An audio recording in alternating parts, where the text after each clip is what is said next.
Bonjour, je suis Jennifer Vigneault, je suis votre accompagnatrice à la création d'un métier épanouissant et riche de sens pour vous et pour le monde.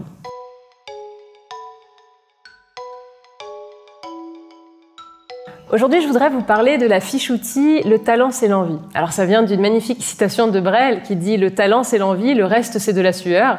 Et l'objectif de cette fiche ici, ça va être de revaloriser justement nos zones d'enthousiasme, nos passions, de leur redonner une place centrale. Alors souvent, on se dit que les passions, c'est justement pour nos activités extrascolaires, que c'est pour nos activités extra-professionnelles, sauf qu'encore une fois, si on se rappelle justement de cette étude qui nous dit que notre cerveau se développe là où on l'utilise avec enthousiasme, toutes ces zones d'enthousiasme nous ont permis de développer des facultés singulières, des facultés particulières qui nous rendent particulièrement compétents dans quelque chose. Et c'est pour ça que moi, j'adore, plutôt que de demander un CV à quelqu'un, de dire « Hey, t'es enthousiasmé par quoi ?» Parce que je sais qu'il va avoir des connexions neuronales à un endroit spécifique, mais plus qu'un CV. Moi, je ne sais pas si celui qui a fait un master en économie était enthousiasmé par le sujet, parce que s'il n'était pas enthousiasmé par le sujet, je peux être sûre qu'il n'aura pas forcément les compétences que je recherche. Alors que si vraiment il y a eu l'enthousiasme, je sais qu'il les a, ces compétences, et c'est là où ça devient intéressant de travailler avec quelqu'un qui est enthousiasmé par le sujet par lequel vous êtes intéressé.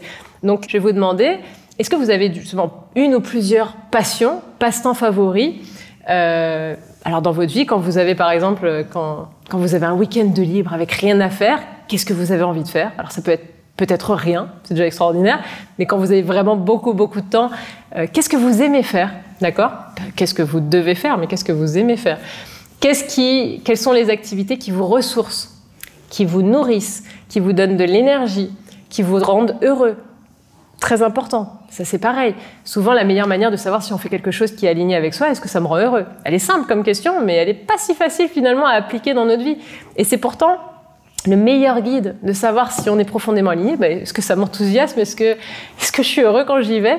Même dans les mesures officielles scientifiques du bonheur, on se rend compte que on est tout à fait capable de savoir si quelque chose nous épanouit ou ne nous épanouit pas. Et les scientifiques utilisent même cette mesure comme mesure officielle.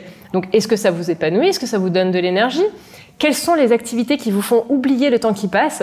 Alors ça fait référence justement à la notion de flow, donc petite parenthèse scientifique, qui nous dit justement que pour atteindre ces zones optimum de performance, parce que c'est ça en fait, quand on est dans des zones optimum de performance, c'est là où on peut être profondément doué, et c'est là où on va se différencier, et c'est là potentiellement on peut avoir un métier dans lequel on gagne notre vie, parce que c'est ça qui a une valeur ajoutée. Donc quels sont ces domaines qui vous font oublier le temps qui passe? Et vous savez que là, quand vous identifiez ces zones-là, c'est des zones où vous êtes particulièrement talentueux.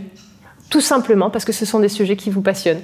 Sur quel sujet aussi avez-vous toujours envie d'en apprendre davantage? Ça aussi, c'est un super guide de se dire « Ok, ah oui, sur ce sujet, j'ai envie de savoir plus ». D'ailleurs, et continuer à en apprendre plus. À partir du moment où on arrête d'apprendre, c'est généralement là où on va mourir. Un arbre dans la nature se dit jamais « Ah ben ça y est, là j'ai assez poussé, maintenant c'est bon, je me sens assez grand, on s'arrête là ». Il va toujours continuer à s'épanouir. Donc nous, c'est pareil. Ces zones d'enthousiasme, il faut les investir, continuer à les développer.